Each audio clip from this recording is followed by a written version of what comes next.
Hey guys, it is Flashback Saturday again, and the theme that Joe the Horror Man has set for this week is titled Highly Rated Slashers, and by that he means slasher films which hold at least a 6 out of 10 rating on IMDb.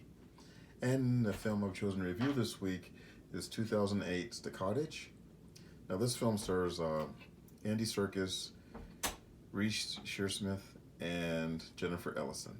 And essentially, this film is about two brothers who have kidnapped the stepdaughter of this local mobster, and they decided to hold up at this cottage out in the countryside while they're waiting to get their ransom money.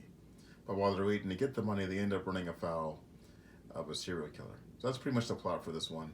Now, this film is structured very similarly to films like From Dusk Till Dawn, where it starts off as kind of like a crime type movie and segues into a horror film halfway through, which is a problem with the marketing for this one, because you can see here, you can clearly see the disfigured killer on the DVD cover.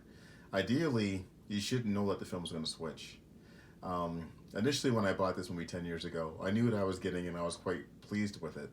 But upon rewatching it now, I feel that I kind of enjoyed the first half of the film more than the second half.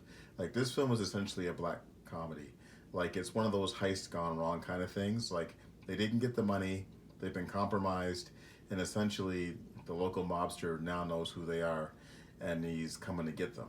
And while I was watching it, I started thinking about how this film could have played out if it hadn't switched into a slasher film. Once it does switch, though, which is about an hour in, it kind of becomes like a wrong turn movie, but with a comedic bent.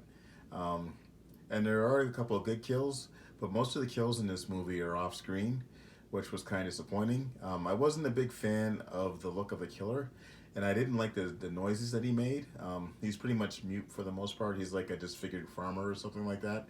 So I don't know.